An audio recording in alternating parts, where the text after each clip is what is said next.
Discover Virginia, C1, take one. See, most salespeople hate selling because it feels like pressure.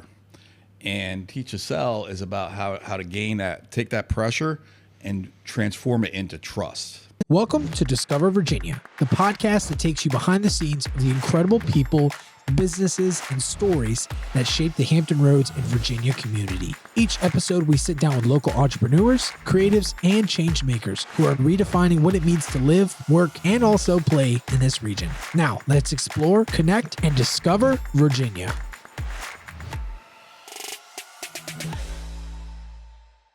Hey everyone, welcome back to the Discover Virginia podcast. I'm your host, Joseph Trahan.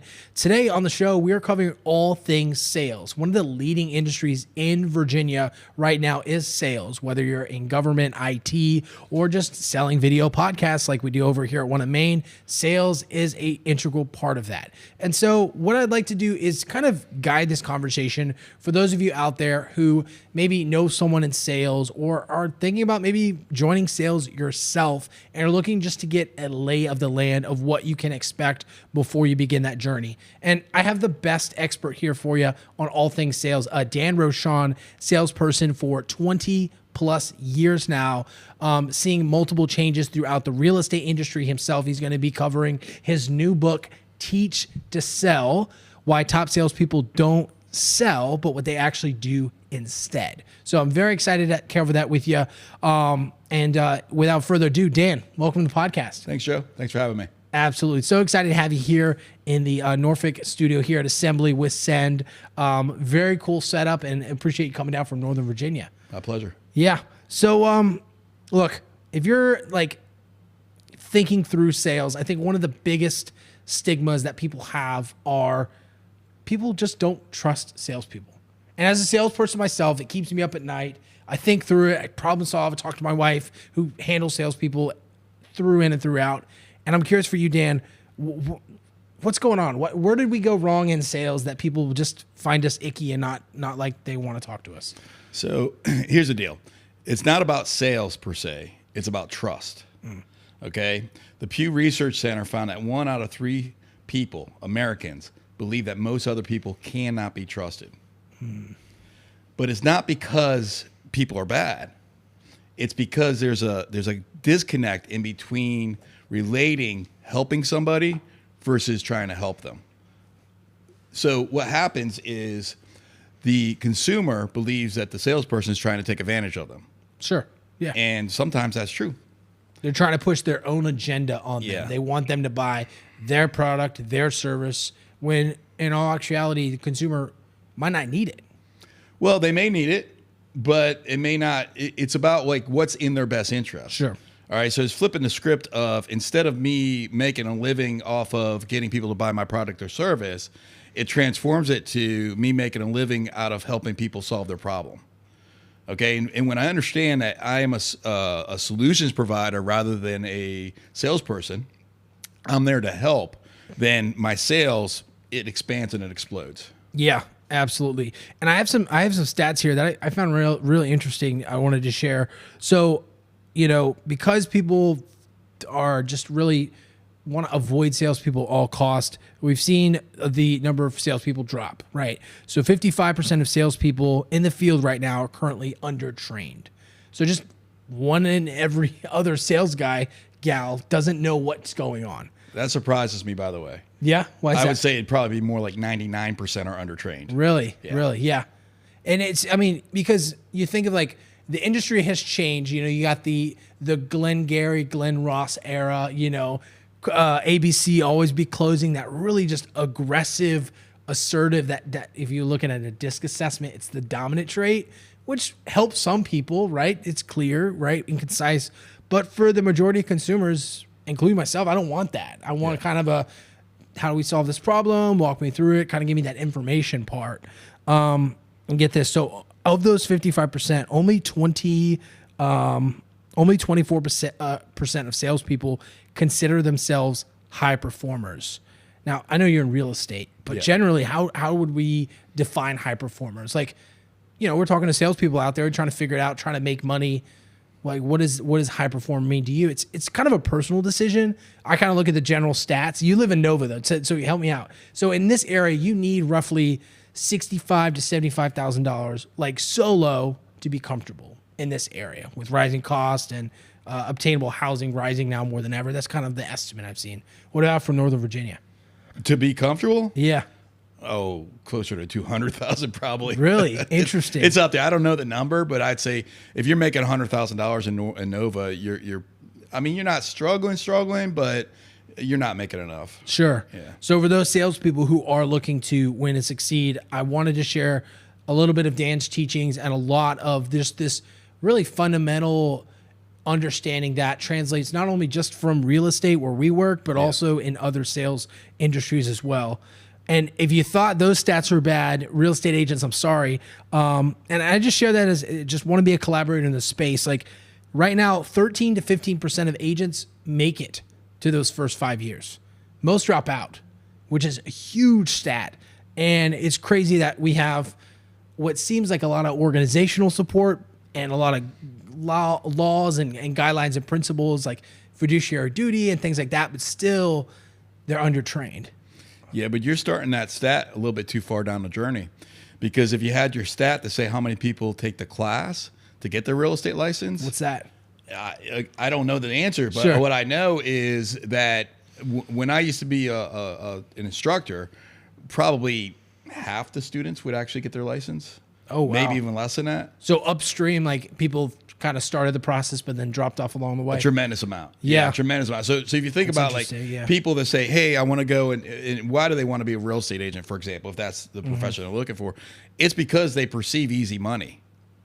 They perceive success. They perceive like, oh my God, that guy made $30,000 by doing this and he didn't or she didn't earn it. Right. They just put the sign in the yard, just open up the door, right? Yeah, but I can tell you, I mean, real estate sales in of itself is a tough profession. It's brutal. I mean, I've been doing it for 20 years, and I'm going to tell you, I'll be straight firsthand of the thousands or tens of thousands of agents that I've led in my own personal, business. It's tough, and it takes tenacity, it takes consistency, it takes hard work, and honestly, if you're making whatever you're making in sales is probably not enough, even as a real estate agent. Yeah. It really is. And now that we kind of understand the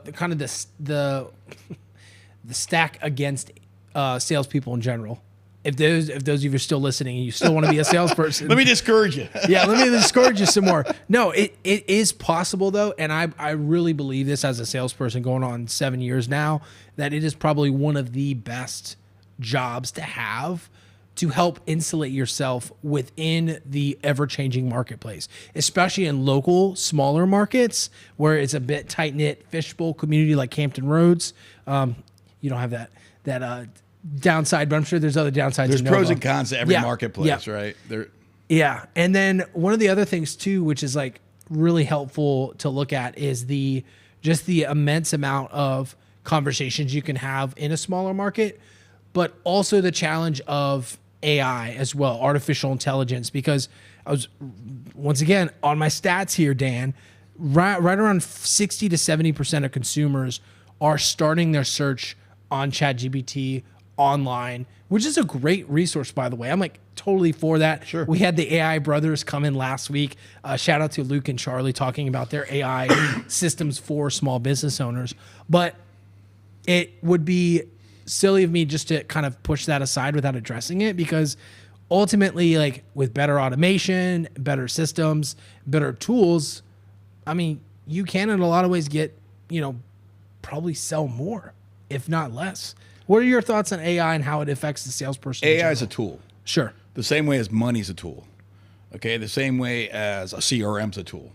All right, so is a CRM going to transform a salesperson's business? Probably not, but it could. Could help. Is money going to transform somebody's business? Maybe, maybe not. It depends on how you use it. AI, same thing. Can it transform someone's business? Absolutely, if you use it well. But here's what AI will never replace, ever. It will never replace relationships. It will never replace trust. And so when you understand that AI is a tool, it's not the way that you serve others, but it's a tool to be able to help you with data. It's a tool to be able to help you with research. It's a tool to be able to help you with taking the fiduciary, not the fiduciary things, but the things that take like the tasks, the widgets, right? The things that they are just like checking the box. Your $10 an hour work or $20 an hour work, wherever you're at. The lower dollar per hour work. It's doing that in place so that you could be the person that's meeting with people to identify what is it that your problem is. What are you feeling? What is it that you want to achieve?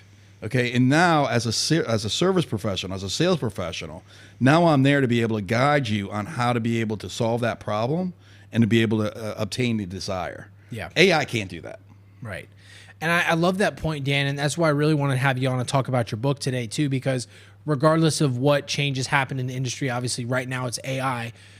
It's never been more important now than ever to be known, liked, and trusted, which are the 3 core traits, I believe, of any successful transaction. People got to like you. They got to know who you are, and they have to be able to trust you and your judgment and your ability to help them move along the process, whatever problems they're solving for. I would change that. I would change that to trust, know, like. Okay. I just no, the way you said it's trust, the way, know, likes is the order. Okay. Well, the way you said it's the way we normally say it, right? Right. But before I want somebody to like me, I want them to trust me. That's true. All right. Now I do need them to know me before they can trust me. Yeah. Okay. So that's why the order is: you're going to know me first, then trust me, and then how do I get you to trust me? I get you to trust me by being a resource to be able to guide you, by caring for you, by putting your interests first. When I do that, like naturally comes. But there's a lot of people that you can like that you can't necessarily trust with big decisions or trust to guide you. And so that's why I say it's know, trust, like. That's a good distinction too, because I think a lot of old school sales and even just general poor sales in general, someone may be likable, very charismatic, but may not be that trustworthy figure. Well, they may be trustworthy in the sense of you can trust them with your dog, your dog sit, but are they going to trust? Can you trust them to have the knowledge to be able to guide you and the care to be able to guide you? Maybe, maybe not. But if you want to go have hot dogs and beers on the weekends, hey, let's go do it, right? Right. I like you a lot, but I'm looking for somebody to actually guide me. So walk us through this core message you have, Dan, because you've done a really good job outlining in your book. And before we get into the book, I have 5 free copies to give out to anyone that's looking to explore sales, or maybe your friend or relative or your partner is thinking about a career change. I would love to give you a free copy courtesy of Dan here at the studio in the Norfolk area. So hit me up, DM me by July 15th. That'll be the cutoff date, July 15th, 2026. If you're watching this in 2027, I don't know, still DM me. Let's hit me up. Maybe I'll have some more books or resources for you then. But for now, 2026, that's where we're at. Dan, walk me through this process, because you've really laid this out in really just like really good 7 steps here, starting with sales is not convincing people. Walk me through that, because I think that's pretty contradictory to the industry in general. Sales is about gaining trust. Sales is about taking the time to understand somebody's, what their pain is. And that pain is something that can be external, like I don't have enough money to buy a product. And it can also be internal, which is like, I feel like crap because I don't have enough money to buy a product. Right. Okay. And so that's where a salesperson's job is to start there. All right. And now to be able to do that, I go through the book, what I call the CPI communication model, consistent predictable income communication model, which is the first to gain rapport, which is a connection of energy. So like you and I are here, we're 2 human beings. I'm looking at this beautiful Joe right here, right? Stop. But inside that beautiful Joe is a beautiful spirit of Joe. Okay. And so when I understand that, and I understand that I want to connect with you, to connect with rapport, I'm connecting with your energy. I'm connecting with your spirit. I'm connecting with who you are beyond what's, skin and bones. Sure. All right. Just being human, right? Just being human, but also like connecting at a deeper level. Right. That's what rapport is. So that's the CPI communication model. Number 1 is to be in rapport. Number 2 is to then ask adept questions. Okay. What's an adept question It's look a like? deep diving question designed to be able to uncover the truth of what are you afraid of. The best phrase that I recommend, write this down. Tell me more about that. That's the best phrase a salesperson can use. When you identify a pain, when you identify something that's causing the other person a little bit of annoyance or hesitation, or whatever's causing them to delay making a decision, well, tell me more about that, Joe. How are you feeling? If you achieve that, what would it help you to do? So those are examples of deep diving questions. And the third step in the CPI communication model is to actively listen. And so what am I actively listening to and for?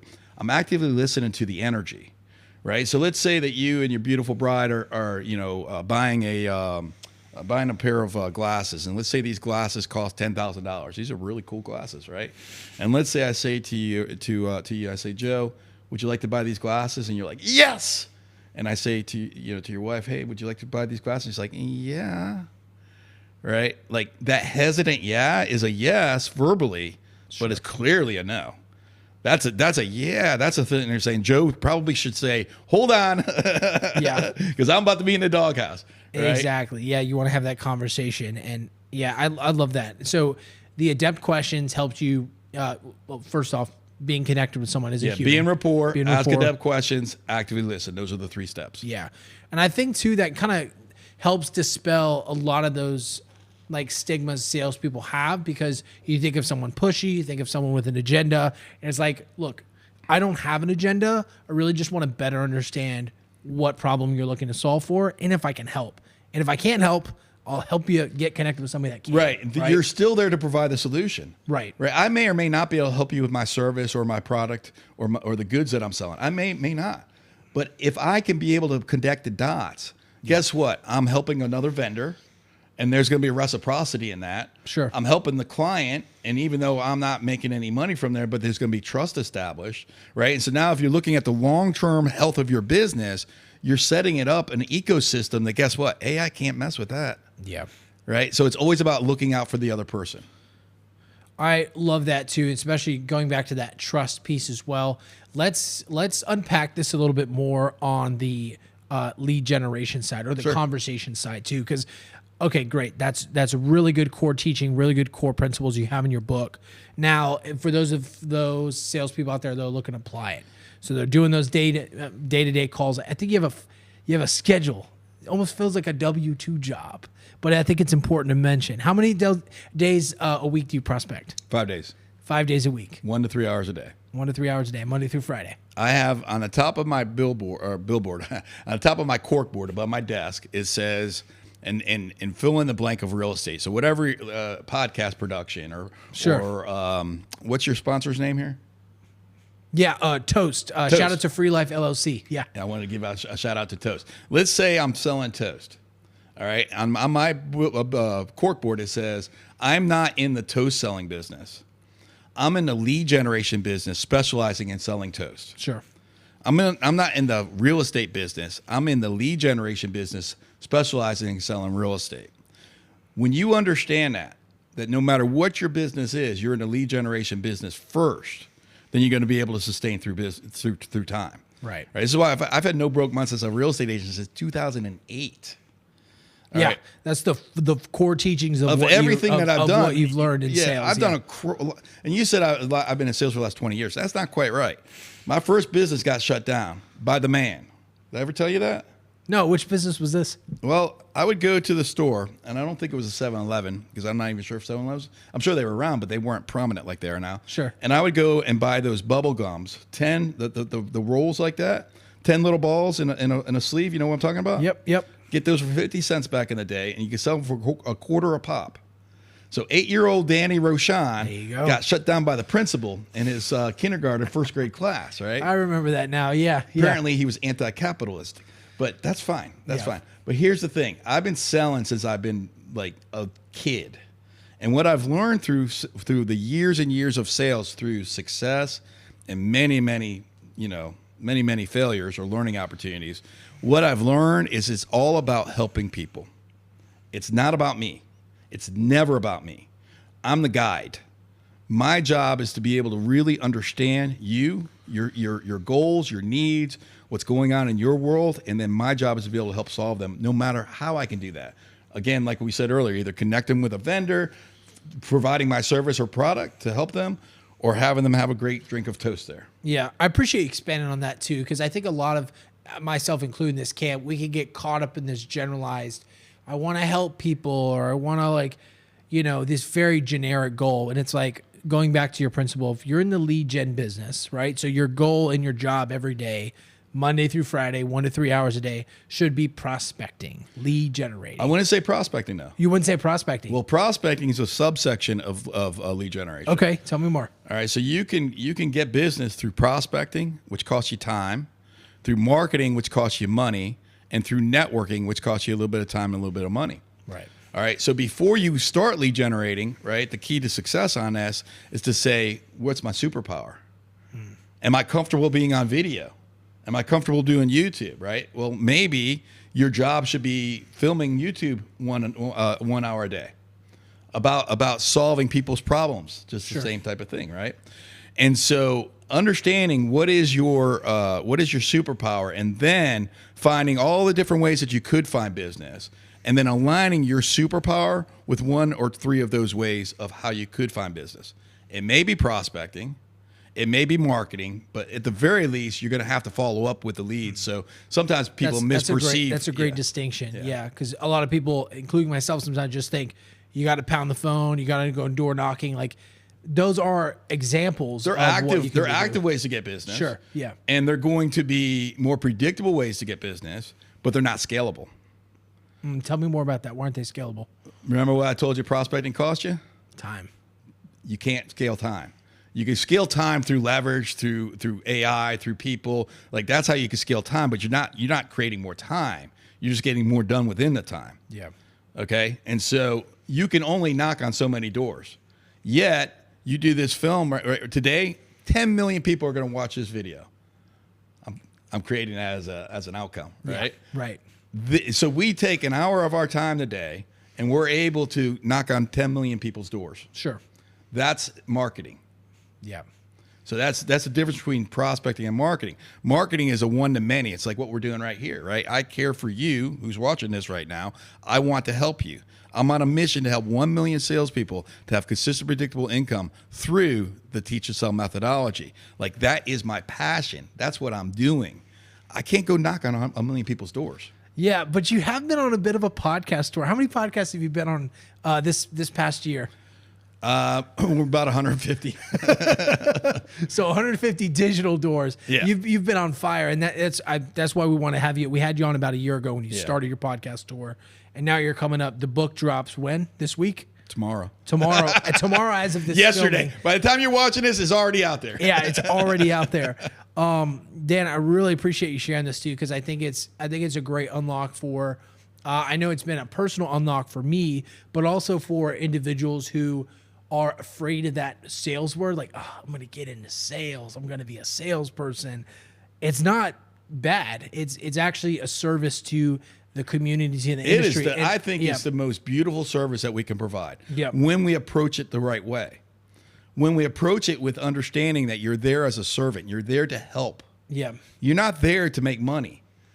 Money is a byproduct of how many people you can help and how effectively you can help them. Yeah. The bigger problem I can solve for you, the more money I make. I don't need to focus on money. I need to focus on, or I'm choosing to focus on rather, how can I help you? Yeah, the service. Yep. And helping people get that certain deliverable or outcome. I want to touch on something next that is really big in the book, especially going through your personal journey. A lot of salespeople, will think, restrictions like, okay, the market is saturated, like here in Hampton Roads, or maybe I don't have enough leads, or okay, I'm lacking these tools or resources or guidance. Now you got the book, you got your guidance piece, okay? Maybe you need some tech tools, come talk to me on that. But it's really something fundamental that actually begins kind of individualistic to how people perceive themselves. Can you unpack that a little bit more, Dan, on how people have to work through this belief or non-belief in their ability to sell? The number one sales mistake that I talk about in Teach to Sell is not good enough. So maybe the market's not good enough, or maybe my service or my goods or my product's not good enough, or my knowledge is not good enough, or my website's not good enough, or the worst one yet, I'm not good enough. Right. That is the antagonist of the book. The guide of the book is the book itself or myself as the author, and the hero of the book is the reader. All right. So I want to start off with understanding that that's the starting point. Then when we understand that not good enough is what gets in our way. If we can sit there and we say, no matter if things are hard, that's an opportunity. Right. I got my real estate license in 2007, November 2007. Do you know what was going on in the world in November 2007? I think I was trying to get out of middle school. I know you were like in at that point. preschool. There, Yeah, right? yeah. I was still working on my early education. What was going on in the adult Well, world? besides getting your diapers, The market crashing. Yes. it was all right. If I want you to Google this. I'm going to give you a thing to Google. You ready? All right, yep. Newspaper. Look it up. In the newspaper, right? It was doom and gloom. That was the headlines. Financial catastrophe. It was the world is crashing, and I decided to get my real estate license, and it was hard. And I, instead of racing away from that storm, imagine there's a storm coming for you right now. What do most people do when there's a storm coming at you? They run away or they shelter in place, right? And if you choose, instead of running away, you choose to run through that storm rather than away from that storm, would you be in that storm shorter? Dan's not condoning running into a hurricane, just so you guys know. This is a metaphorical thing. I know I lost some of you sales bros out there. Sales ladies, I know you were still with us.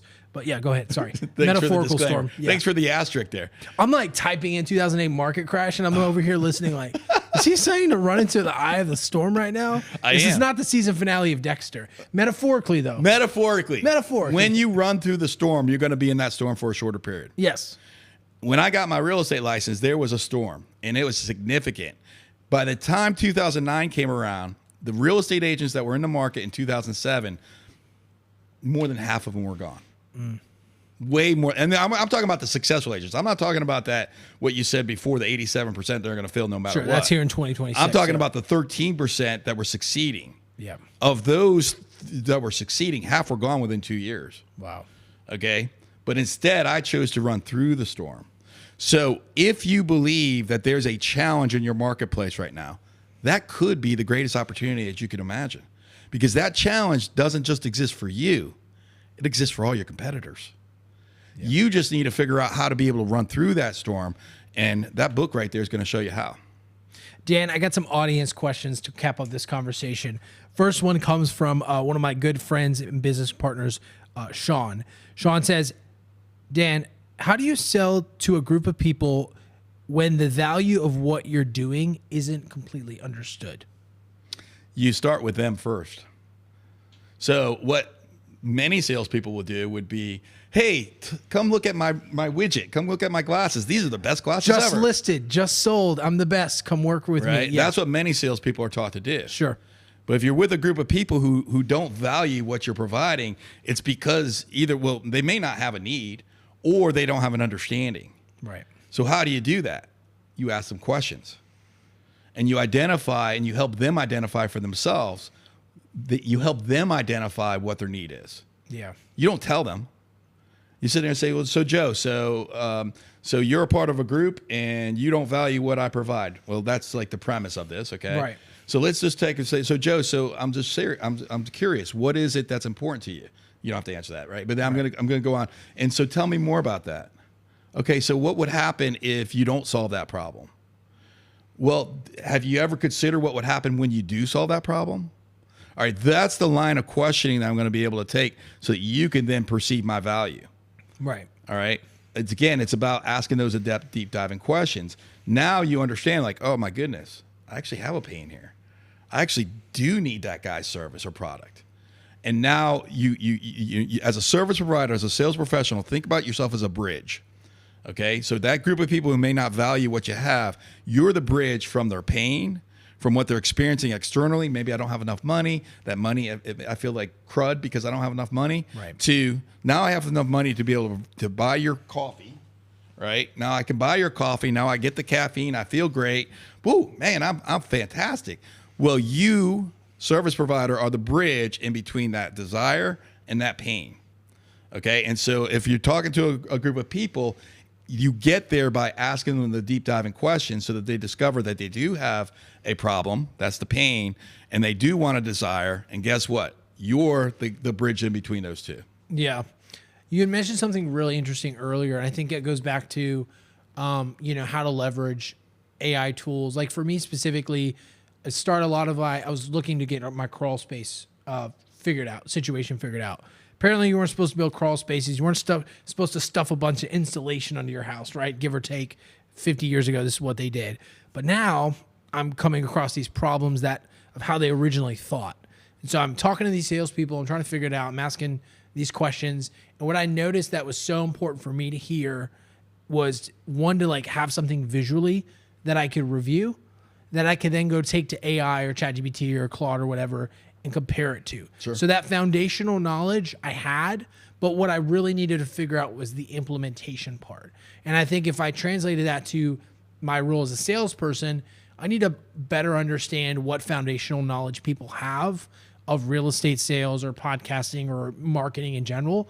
Or crawl spacing. Or crawl spacing. Yeah, I sell crawl spaces now, by the way. I got my certification. It was really easy. No, I'm just kidding. But that piece, I think, is going to be really crucial for sales leading into like the next 5 to 10 years of the industry of like, okay, AI's figured out the problem. They've provided the pamphlets. We don't need to do pamphlets anymore. Those are done. But like, where does the salesperson come in? The consumer's mostly educated. They need to kind of figure out those 1 or 2 additional pain points. I got another last audience question for you. Ready? This comes from Responsible Race 7590 on Reddit. Hi, I'm new to sales and I'm honestly struggling to understand how people get good at it. Right now, it feels like I'm just lost in a maze. I don't really understand what I'm supposed to be doing day to day to actually start getting results. I see other people closing deals and it just doesn't make sense to me how they get there. What I'm trying to figure out is, what level do you actually need to reach before things click? What does a normal day look like for someone who's actually good at sales? And what do top performers do differently that make them consistent? I want to get to a point where this makes sense and I can actually perform instead of feeling stuck. I got 5 things for you to do. And this is the 5 things that any salesperson can do to have consistent, predictable income. This is your job description. Number 1, find business. We're going to call that lead generation. We talked about earlier how you can lead generate through prospecting, marketing, and networking. After you find business, number 2 is to get those people to set an appointment with you. So number 1 is to lead generate. Number 2 is to convert those people to meet with you. Number 3 is then to attend the meeting for the purpose to get hired. Number 4 is to negotiate. And number 5 is to be able to practice your scripts and role play. That's it. I didn't say figure out how to post on Canva. I didn't say figure out how to develop a business card or even a website. Sure. Are all those things necessary? In business, yeah, absolutely. Yet, the 5 things that I just said are the only 5 things that are going to pay you money. Yeah. Now, if you want to build a business, I'll give you a separate 5 things. So the first ones I gave you would be called CPI time, consistent, predictable income. Again, that's to lead generate, convert the leads to meet with you, attend the appointments to get hired, to negotiate and practice your scripts and role play. Now, there's 5 things that you want to do to be able to build your business. Those 5 things are to recruit talented people to join you in your business, like Joe Trahan, by the way. Number 2 is to select the right people to be in business with. Number 3 is to train those people so they can reach their goals. Number 4 is to lead those people so they know how to think so they can reach their goals. And number 5 is to motivate those people so they can reach their goals. Now, that's 10 items that you do as a salesperson and as a business owner. So maybe you're a salesperson working for somebody else, so the next 5, you're not going to have to worry about that so much. Or maybe you're self-employed, that would be all 10. And the last one I'm going to give to everybody as well. So there's 11 of these actually. So there's 5 in your business, that's CPI time. There's 5 on your business, that's leverage time. And the 11th one is to manage your money. So if you're new to sales, I would recommend to focus on those first 5 and the 11th one, which is to manage your money. Absolutely. Because no point in learning all that and making all that money if you don't keep track of where the money's going, right? Well, you can lose money too. Yeah. You know, if you're hiring virtual assistants, you're paying for Claude for extra, usage, whatever the case may be, you could certainly lose money in sales. Trust me, you can lose money. Dan, thank you so much for highlighting those. That is very helpful. And then obviously we'll reference the book. Any final words or messages on where folks can go get the book? The floor is all yours. Before you get the book, I want to encourage for you to understand that half of Teach to Sell is one of the 4 pillars, which is to believe in yourself. And I want to let you know that you have the right to believe in yourself, and not just the right, but you have the obligation to do so. You have the obligation to your family, to the ones that love you, to your kids if you have kids, to your brother, to your sister, to your mother, to your daughter, to whoever's in your life. You have an obligation to believe in yourself. And mostly you have an obligation to believe in yourself for yourself. And that's half of the book. And then after you believe in yourself, then you're going to learn how to generate leads, how to be able to have consistent, predictable income. And then when you understand how to generate leads, you're then going to understand how to be able to build an organization of support so you're not working 24/7. And then finally, you're going to learn how to lead other people so that they know how to think, so that they can get what they want. And to get the book, you can visit www.teachtosellbook.com. That's teachtosellbook.com. Awesome. Thanks so much, Dan. You're welcome. Thank you for listening to Discover Virginia. If there's a person, story, or place you think we should cover next, you can leave us a voice message at 757-509-1518. The show was produced by One in Main Studios. Special thanks to our team, Sean, Michael, and Brady. Don't forget to subscribe, review, and share the podcast wherever you listen. See you next episode.